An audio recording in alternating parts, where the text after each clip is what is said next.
Assalamualaikum warahmatullahi wabarakatuh. Sebelumnya, perkenalkan, nama Sri Sumaningsih, mahasiswa semester 6 Sekolah Tinggi Teknologi Bandung dari jurusan Teknik Informatika. Nah, pada video kali ini saya akan menjelaskan mengenai tahapan K-min clustering. Video ini dibuat untuk memenuhi tugas akhir dari mata kuliah data mining. Oke, kita langsung lanjut saja. Kita buka dulu Microsoft Excel-nya. Nah, ini untuk studi kasusnya sendiri saya mengambil topik tentang analisis intensitas penggunaan ojek online khususnya Gojek berdasarkan usia menggunakan K-min clustering. Jadi di sini terdapat 50 data. Kemudian ada usianya dan frekuensi. Sebelumnya kita lihat dulu mengenai tahapan-tahapan K-min clustering. Nah, untuk tahapan clustering dengan metode K-min clustering yaitu sebagai berikut. Yang pertama itu melakukan transformasi data pada data yang ada, misal dengan inisialisasi data yang berbentuk nominal ke angka. Nah, karena kebetulan di sini datanya sudah berbentuk angka, maka tidak perlu diinisialisasikan lagi. Terus yang kedua yaitu melakukan pengolahan data dengan langkah-langkah sebagai berikut. Nah, ini untuk langkah-langkahnya, karena tadi kita sudah melakukan, karena langkah pertama sudah dilakukan dan data sudah dalam bentuk angka, maka selanjutnya itu melakukan pengolahan angka. Pengolahan data yang pertama itu dengan menentukan jumlah klaster yang diinginkan. Nah, di sini saya membentuk 3 buah klaster, yaitu klaster tinggi, klaster sedang, dan klaster rendah. Langkah kedua yaitu menentukan titik pusat awal dari setiap klaster.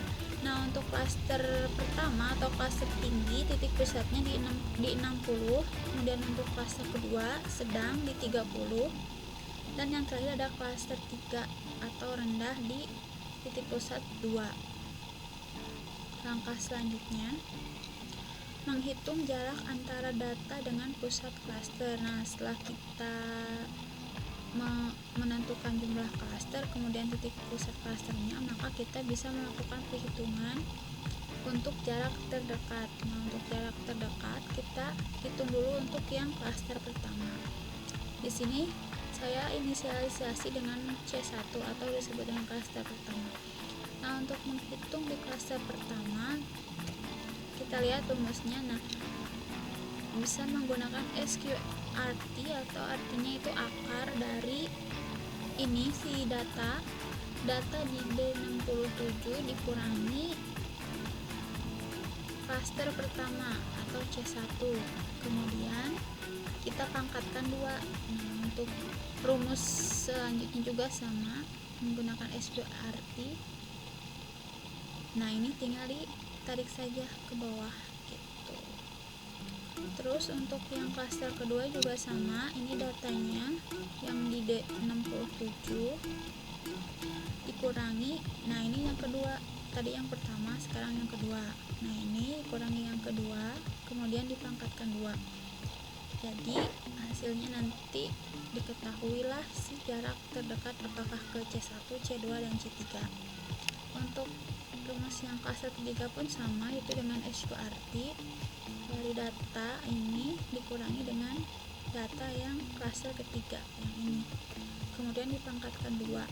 Nah, seperti ini, maka hasilnya juga akan terlihat. Nah, ini untuk hasilnya sudah saya hitung semuanya. Nah, untuk menentukan jarak terpendek kita lihat saja dari C1, C2, dan C3 mana yang paling kecil, otomatis itu merupakan jarak terpendek atau jarak terdekat. Di sini jarak terpendeknya 8, data kedua 7, data ketiga 13. Nah, setelah kita menentukan jarak terpendek, kita tinggal menentukan si klaster atau si kelompok itu sendiri berada di klaster yang mana. Kita lihat kembali. Nah, menghitung jarak sudah, menempatkan data dalam klaster terdekat. Jadi setelah kita menghitung jaraknya, kita menempatkan si datanya dalam klaster terdekat. Nah, ini untuk usia 15 tahun berada di klaster ketiga karena jarak terpendeknya ada 8, yaitu C3. untuk usia 16 tahun di klaster kedua dan seterusnya. Kita menentukan klaster dari si data ini disimpan di klaster yang mana berdasarkan jarak terdekatnya ini. Setelah kita menentukan semua klasternya sampai ke bawah, nah kita buatlah suatu kesimpulan dari hasil percobaan atau perhitungan jarak terdekat yang pertama. Saya namakan dengan iterasi ke-1. Jadi di iterasi ke-1 ini dapat disimpulkan untuk klaster pertama itu berjumlah 4 buah, kemudian klaster kedua berjumlah 26, dan yang terakhir klaster ketiga yaitu berjumlah 20. Untuk langkah selanjutnya, nah setelah didapatkan titik pusat yang baru, untuk langkah yang selanjutnya, yang kelima, setelah semua data ditempatkan ke dalam klaster terdekat, kemudian hitung kembali pusat klaster yang baru berdasarkan rata-rata anggota yang ada pada klaster tersebut. Nah, setelah kita melakukan perhitungan ini selesai, selanjutnya kita melakukan perhitungan kembali dengan klaster yang baru berdasarkan klaster yang kita dapat tadi. Nah, ini jadi kita melakukan perhitungan berdasarkan jumlah klaster yang kita dapat tadi. Nah, untuk langkahnya sama seperti yang pertama, itu membuat 3 buah klaster dengan titik pusatnya dari jumlah data. Nah, misal kita di sini data dari klaster pertama itu ada 49, kemudian 55, 60, dan yang terakhir itu ini 47. Jadi nanti kita jumlahkan semua datanya yang tadi, kemudian dibagi 4.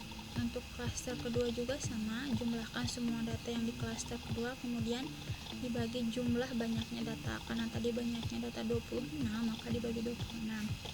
Terus yang ketiga juga sama, jumlahkan semuanya, kemudian dibagi banyaknya data. Nah, banyaknya data klaster 3 itu 20, jadi dibagi 20. Nah, ini untuk pembentukan klaster baru dengan titik pusat baru di tiap-tiap klaster sudah selesai. Kemudian dilanjutkan ke perhitungan jarak terdekat seperti yang tadi dilakukan, perhitungan untuk C1, C2, dan C3. Nah, untuk perhitungannya sama, menggunakan akar dari data ini dikurangi klaster pertama jika di klaster pertama dipangkatkan 2. Kemudian setelah terhitung semuanya, kita menentukan jarak terpendeknya. Nah, ini untuk jarak terpendeknya di 0,85, kemudian ini di 2,258, dan seterusnya. Setelah semuanya selesai yang jarak terpendek, kita tempatkan lagi atau kita kelompokkan lagi si data ini itu data ini itu berada di klaster atau kelompok yang mana. Misal untuk data pertama nih yang 15 tahun, klasternya tetap di kelompok 3, yaitu untuk 16 tahun di klaster 2, dan seterusnya. Jika sudah selesai, kita hitung kembali berapa jumlah dari klaster pertama, berapa jumlah dari klaster kedua, dan berapa jumlah di klaster ketiga. Nah, berdasarkan hasil dari perhitungan, jadi kesimpulannya dapat dilihat seperti di samping ini nih, di samping tabel yang tadi. Nah, untuk iterasi pertama, klaster 1 berjumlah 4, iterasi pertama, klaster 2 berjumlah 26, kemudian klaster 3-nya berjumlah 20. Kemudian untuk di iterasi kedua atau percobaan kedua, didapatkan hasil klaster pertama berjumlah 4, klaster 2 berjumlah 26, dan klaster 3 berjumlah 20. Nah, dapat dilihat di sini bahwa iterasi pertama dan iterasi kedua ini tidak ada perubahan sama sekali. Jadi nilainya tetap ini sama dengan ini, kemudian 26 sama dengan 26, dan 20 sama dengan 20. Nah, maka dapat disimpulkan nih. Kita lihat nih, setelah didapatkan titik pusat yang baru dari setiap klaster, lakukan kembali dari langkah. Sudah kan tadi dari langkah pertama sampai ke langkah selanjutnya ketiga, hingga titik pusat dari setiap klaster tidak berubah lagi dan tidak ada data yang berpindah dari satu klaster ke klaster yang lain. Nah, otomatis dikarenakan di sini tidak ada perubahan kembali, maka untuk proses perhitungan sudah selesai sampai di sini. Nah, jika teman-teman menemukan perbedaan di iterasi kedua atau percobaan kedua, maka harus melakukan lagi langkah-langkah seperti tadi, dimulai dari menentukan jumlah klaster, kemudian menentukan titik pusat dari setiap klasternya, kemudian menghitung jarak terdekat atau jarak terpendeknya, lalu menempatkan di klaster-klaster tertentu. Jadi misalnya data pertama di klaster 3 dan seterusnya. Setelah selesai dan setelah tidak ada perubahan, barulah si perhitungan dapat dinyatakan selesai. Jadi berdasarkan perhitungan yang sudah dilakukan, dapat diambil kesimpulan bahwa pengguna Gojek atau transportasi online khususnya Gojek ini tidak termasuk ke dalam kelas sedang atau klaster kedua karena memiliki jumlah yang paling banyak. Otomatis termasuk ke dalam kelas sedang, tidak terlalu banyak dan tidak terlalu sedikit, jadi intensitasnya itu sedang-sedang saja. Dengan jumlah data 26 dari 50 data yang diuji coba. Terus untuk klaster tinggi hanya berjumlah 4 data, kemudian klaster rendah berjumlah 20 data. Jadi kesimpulannya untuk intensitas penggunaan Gojek atau transportasi online khususnya Gojek ini yaitu berada di tingkat sedang. Nah, untuk teman-teman sekalian, kalau misalkan data yang diuji atau data yang dihitung itu berjumlah banyak, bahkan sampai ribuan ataupun ratusan ribu, itu dapat menggunakan aplikasi WK. Jadi di aplikasi WK ini nanti bisa melakukan clustering juga, bisa melakukan clustering, klasifikasi, dan metode data-data mining lainnya. Kalau untuk Excel sendiri, untuk data banyak bisa, tapi cuman mungkin agak kurang efektif aja karena masih dilakukan secara manual. Paling hanya untuk menghitung data-data yang masih jumlahnya masih sedikit aja. Mungkin cukup sekian untuk video kali ini. Mohon maaf apabila terdapat banyak kesalahan.